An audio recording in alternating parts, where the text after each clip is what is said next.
장사를 하는 사람은요, 좋은 물건을 분별할 줄 알아야 성공을 할 수가 있습니다. 물건을 잘 팔 수가 있습니다. 또 농사를 지은 농사꾼은 이 땅과 그리고 농작물의 상태를 잘 분별할 줄 알아야 또 한 해의 결실이 풍년이요, 또 수많은 병충해에 의해서 그 농작물을 지켜낼 수가 있습니다. 분별하지 못하면 좋은 결실이 결코 있을 수가 없다라는 것입니다. 사업가들은 어떻습니까? 사업을 한 사람은 내가 이것에 여기에 투자하면은 된다라는 이 투자를 할 때 잘 분별해야만이 투자한 결과에 따라서 성공하느냐 실패하느냐 이 모든 것들도 어떻게 투자하는가 어디에 투자하는가 잘 분별할 때 성공이 결정되어진다라는 것입니다. 여러분 모든 분야에 그렇지 않겠습니까? 감별사는 어떻습니까? 어떤 것을 감별할 때 이것이 진품이냐 가품이냐를 결정할 때 잘 분별할 줄 알아야 훌륭한 감별사가 된다라는 것입니다. 물건을 사는 사람도 여러분 물건을 파는 사람도 똑같습니다. 잘 분별할 줄 알아야 좋은 물건을 살 수 있고 또 좋은 물건을 팔 수 있는 게 이 모든 것이 바로 분별의 능력, 분별을 가지고 있는 사람에게 주어진 기회요, 은혜고 복이라는 것입니다. 말씀을 준비하면서요, 책 한 권을 보게 되었는데 그라시안의 사람을 얻는 지혜라는 책이 있는데 여기 보면요 이런 내용이 있습니다. 영리한 사람보다 분별 있는 사람, 분별할 줄 아는 사람이 되어라 라는 글이 있습니다. 지나치게 영리한 사람이 되기보다는 분별 있는 사람이 되어라. 얕사 빠르게 행동하는 사람은 교활해지기 쉽고 이로 인해 오히려 자신이 큰 손해를 입게 된다. 지성을 갖추는 것은 좋으나 지나치게 많이 알아서 매사 다른 사람을 피곤하게 만드는 것은 위험하다. 지나친 비판은 분쟁을 일으키고 오히려 어리석은 사람이라 평판이 이어지기 때문이다. 현명한 사람은 당면한 문제에 벗어나가 회피하지 않으면서 언제나 분별한 태도를 유지하는 사람이다 라고 말합니다.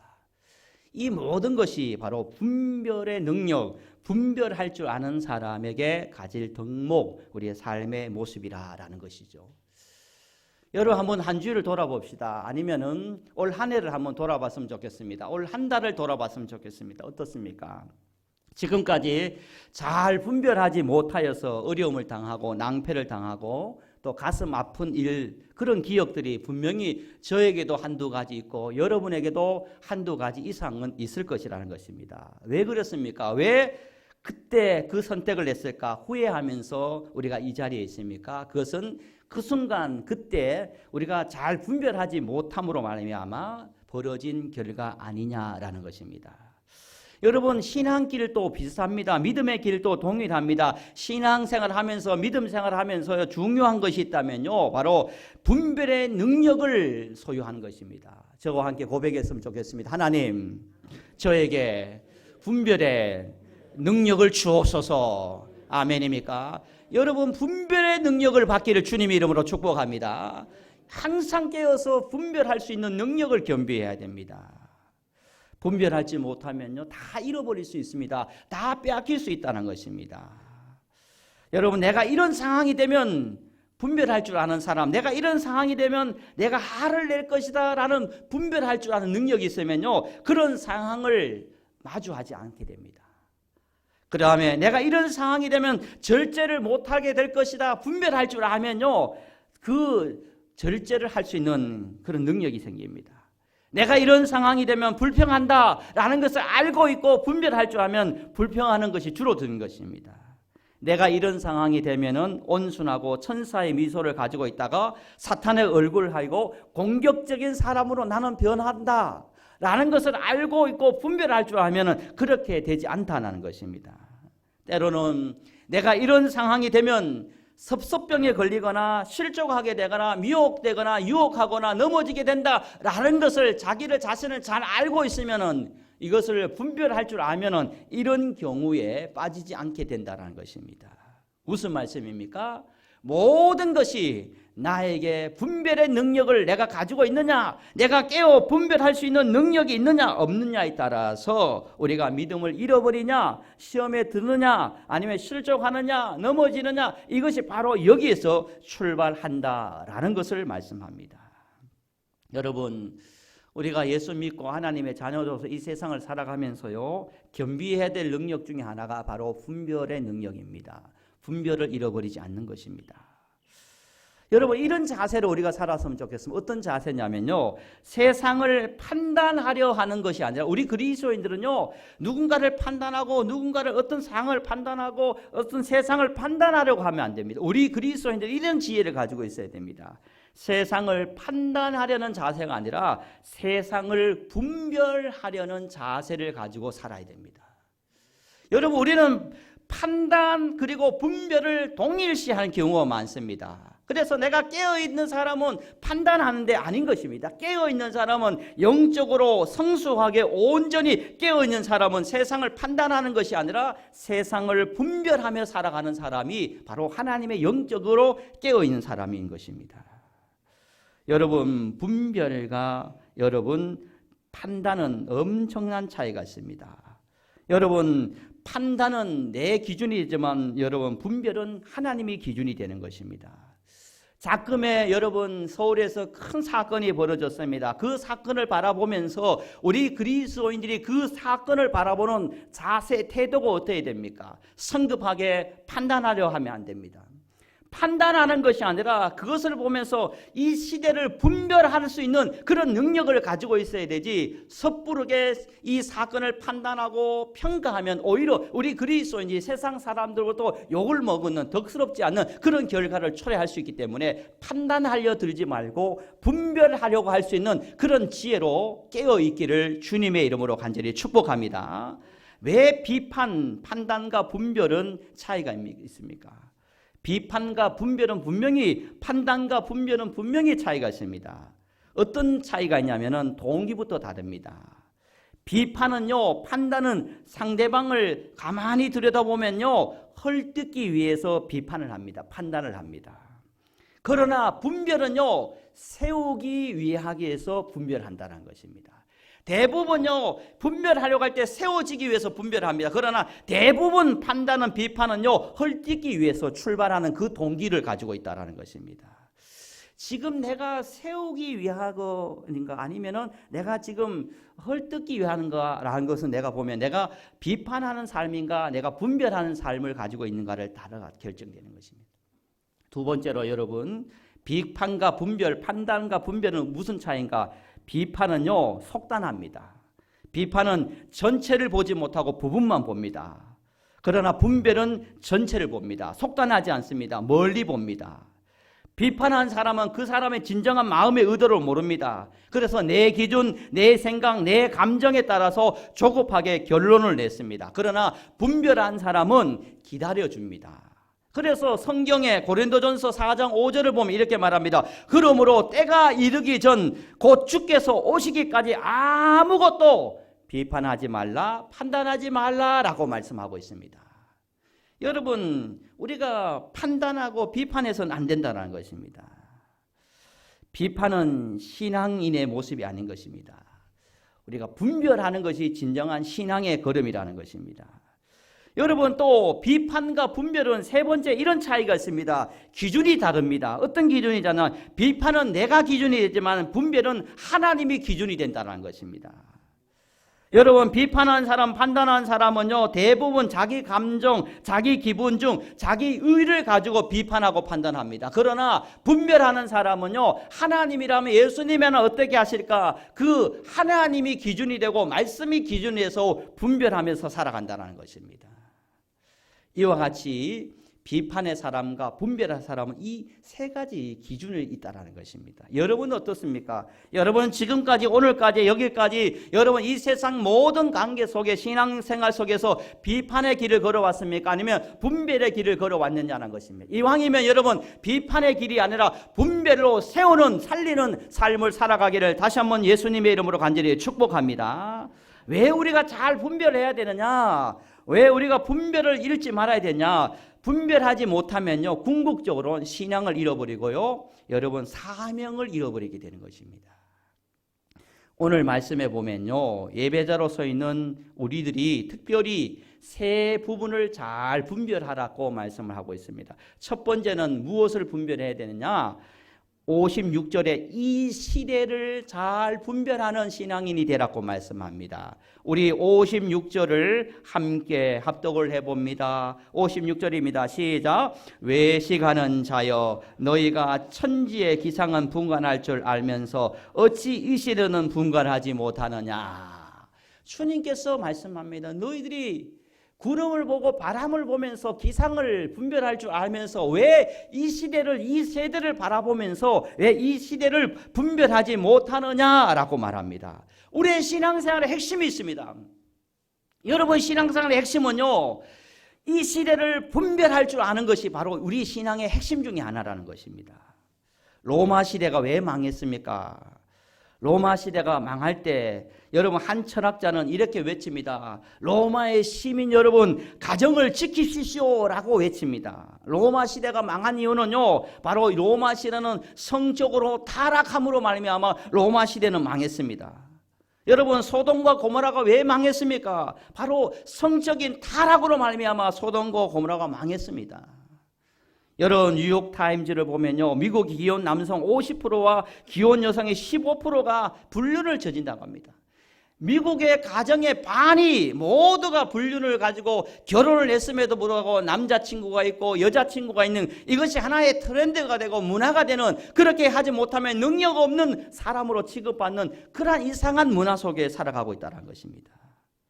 그래서 결혼을 했지만 바람을 피울 수 있도록 도와주는, 아주 교묘하게 도와주는 그런 사이트도 있다는 것입니다.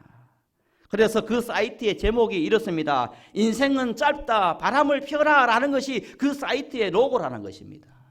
이것이 이 세대, 이 세상의 문화인 것입니다. 사단의 표어인 것입니다. 여러분, 세계 수많은 나라들이 지금 허용하고 있는 부분 중에 하나가 무엇입니까? 동성애입니다.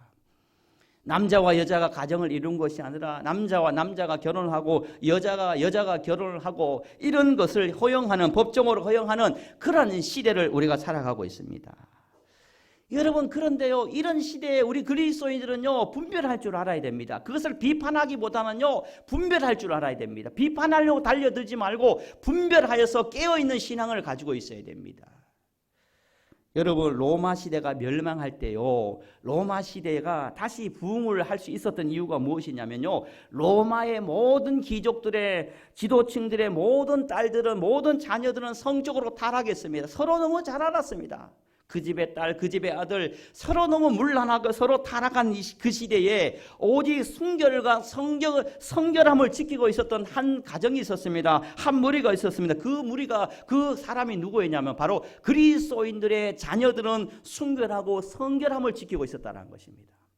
그래서 로마의 지도층, 로마의 귀족들은 자기 며느리를, 그리고 자기 아들을 장가 보내고 시집 보낼 때, 사이로 맞아들일 때 자기 로마 사람들의 타락을 알았기 때문에 그 자녀들에게 아들을, 딸들을 보내지 않았습니다. 누구를 배우자로 삼았냐면 바로 우리 그리스도인들의 자녀들을, 그들의 거룩함과 성결함과 순결함을 알고 있었기 때문에 그 그리스도인들의 자녀들을 배우자로, 사이로, 며느리로 맞아들였다는 것입니다. 어떻겠습니까? 자연스럽게 어머니가 신앙인이니까 자녀들이 신앙인이 됩니다. 그러니까 자연스럽게 로마가, 여러분, 그리스도인들로 국가, 로마가 기독교 국가로 될 수밖에 없는 것입니다. 여러 가지 이유가 있었겠지만 바로 그 시대에 로마가 기독교 국가가 될 수 있었던 그 근원적인 이유는 바로 모두가 깨어있지 못할 때 우리 그리스도인들이 이 시대를 분별하면서 깨어있을 때 한 나라를 복음화시키는 그런 역사가 임했다라는 것입니다. 사랑하는 성도 여러분, 오늘 이 시대에 우리는 어떻게 살아야 됩니까? 여러분, 이 시대를, 이 상황을 비판하고 판단하려고 달려드는 그러한 불나방 같은 우리 신앙인들이 아니라 이 시대를 바라보면서 분별하여서 내가 어떻게 깨어 있어야 될까를 정확하게 답을 내고 이 상황 가운데 이 시대를 본받으며 이 시대의 문화에 취해서 이 시대의 문화를 즐기는 것이 아니라 이 시대에 내가 이 세대에 내가 어떻게 깨어 있어야 되는지를 분별하면서 이 믿음을 지킬 때 나로 말미암아 우리로 말미암아 하나님 나라가 세워지는 은혜와 역사가 있을 줄 믿습니다. 여러분 이 시대를 분별할 수 있는 그런 성도가 되어야 합니다. 두 번째로 여러분 하나님께서 우리의 어떤 분별함을 잃지 말아야 된다고 말씀합니까? 우리 57절 말씀을 함께 합독을 해봅니다. 57절입니다. 시작. 또 어찌하여 옳은 것을 스스로 판단하지 아니하느냐라고 되어 있습니다. 옳은 것을 스스로 판단하지 아니하느냐. 두 번째로 우리가 잃지 말아야 될 것이 있습니다. 무엇을 잃어버리지 말아야 되냐면 옳은 것을 분별하는 것을 잃지 말아야 됩니다. 늘 옳은 것을 분별하는 성도가 되어야 된다는 것입니다. 여러분 그런데 우리는 좀 정확하게 우리가 객관적으로 우리가 지혜롭게 말씀 앞에 설 필요가 있습니다. 내가 좋으면 옳고 그리고 내가 싫으면 아니고 라는 식으로 이 세상을 살아가서 안 된다는 것입니다. 내 스타일이면 옳고 내 스타일이 아니면 틀렸다는 식으로 이 세상을 바라봐서는 안 된다는 것입니다. 여러분 내가 기준이 되어서는 안 된다는 것을 말씀합니다. 여러분 우리가 늘 살아가면서 이런 일들을 많이 겪게 됩니다. 판단의 기준이 옳음의 기준이 내가 되어서는 안 된다는 것입니다. 내가 좋아 보이면은 어떻습니까? 팍으로 매주를 쓴다 해서도 좋아 보입니다. 믿습니다. 그러나 내가 싫으면 콩으로 매주를 쓴다 해서도 안 믿습니다. 이것이 바로 어떤 것입니까? 바로 내가 기준이 되어서 그 옳음을 결정하는 그런 교만한 우리의 삶을 살아갈 때가 얼마나 많습니까? 내가 좋아 보이면 나와 관계가 문제가 없으면 팥으로 매주를 쓴다 해도 다 믿습니다. 그러나 나의 관계에 문제가 생기고 나와 문제가 생기면 콩으로 파주를 써도 안 믿는 세상, 이것이 내가 옳음의 기준이 되는 그런 삶을 살아가는 것이 오늘 이 시대 내가 주인 노릇하는 것이 오늘 이 시대 우리의 모습이 아니냐는 것입니다. 여러분 어떤 경우에도요 우리가 옳음의 기준이 내가 되지 않고 주님이 되고 말씀이 되고 하나님의 감동이 되는 저와 여러분이 되기를 주님의 이름으로 간절히 축복합니다. 어떤 경우에도 예수님이라면 어떻게 하실까? 하나님이라면 어떻게 하실까? 이것이 옳음의 기준이 되어야 되지 내 기준이 내 감정이 내 모든 삶의 경험이 옳음의 기준이 되면 여러분 우리는 큰 인생의 오류에 빠질 수 있다는 것입니다. 여러분 마지막으로요 세 번째로 우리가 어떤 분별을 잃지 말아야 되냐면 사람을 잘 분별할 수 있는 그 분별력을 잃지 말아야 됩니다. 우리 58절 말씀을 함께 합독했으면 좋겠습니다. 58절입니다. 시작. 내가 너를 고발하는 자와 함께 법관에게 갈 때에 길에서 하회하기를 힘쓰라. 그가 너를 재판장에 끌어가고 재판장이 너를 옥졸에게 넘겨주어 옥졸이 옥에 가둘까 염려하라. 여러분 물론 하회하기를 힘쓰라라는 것이지만 결국은 사람을 잘 분별해야 된다는 것입니다. 왜냐하면 잘 분별하지 못하면 이와 같은 경우들이 생기기 때문이라는 것입니다. 사람이 살아가는 동안에 만남의 복이 너무너무 중요합니다. 잘 만나면 축복입니다. 그러나 잘못 만나면은 여러분 불행이 될 수 있는 것입니다. 여러분 정채봉 씨가 쓰는 4종류의 만남이 있습니다. 여러분 어떤 만남이 되어주고 있습니까? 첫 번째 생선 같은 만남이 있다고 합니다. 생선 같은 만남. 가장 잘못된 만남이라고 합니다. 만날수록 비린내가 나는 만남이라는 것입니다. 만날수록 냄새가 만나서 만나기 싫은 만남이라고 합니다. 만나면 은혜가 되지 않는 냄새가 납니다. 만나면 선한 영향력을 주고받지 않는 만남이 됩니다. 만나면 하나님께서 좋아하지 않는 그런 냄새가 나는 만남이 있다고 합니다. 여러분 나와 너와의 만남 속에 이런 냄새나는 만남이 아닌지를 여러분 돌아보시기를 바랍니다. 생선 같은 만남이 되어서는 안 된다는 것입니다. 두 번째 정채봉 씨는 이런 만남이 있다고 합니다. 꽃송이 같은 만남이 있다고 합니다. 이 만남은 가장 조심해야 될 만남이라고 합니다. 왜냐하면 피어 있을 때는 화려하고 좋지만 시들면 보기 싫은 것이 꽃이기 때문에 좋을 때는 좋지만 안 좋을 때는 정말 차갑게 돌아서 버리는 것이 그 만남이라는 것입니다. 여러분 어떻습니까? 좋을 때는 간슬게 다 내어줄 때 내가 틀어주고, 그리고 내 관계에 문제가 생겨지면 정말 냉기가 흐를 정도로 차가운 그런 만남이 되어주는 삶을 살아가고 있습니까? 아니면 어떤 만남을 가지고 있느냐는 것입니다. 세 번째 만남은 지우개 같은 만남이 있다고 합니다. 잠깐 만나고 그 만남을 금방 지워버리는 그런 만남이 있다고 합니다. 누군가 만나면은 이용하고 그리고 지워버리는 그런 이용하는 지우개 같은 만남이 있다고 합니다. 우리 그리스도인들은 어떤 상황 가운데서도 이용하고 지워버리는 그런 지우개 같은 그런 만남이 아니라 늘 빚진 자의 마음을 가지고 하나님께로부터 십자가 사랑을 받은 그 사랑을 갚는다는 마음을 가지고 늘 품고 지워버리지 않는, 그런 끊임없이 포기하지 않는 흘러보내는 만남의 삶을 살아야 됩니다.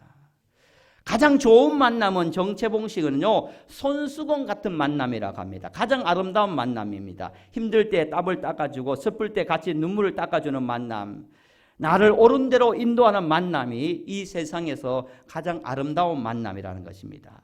여러분, 그래서 이분은 내게 잘해주는 사람이 좋은 사람이 아니라 나의 모든 삶에 잘 분별할 줄 아는 사람이 이 세상에서 가장 좋은 만남이다라고 말씀을 하고 있습니다.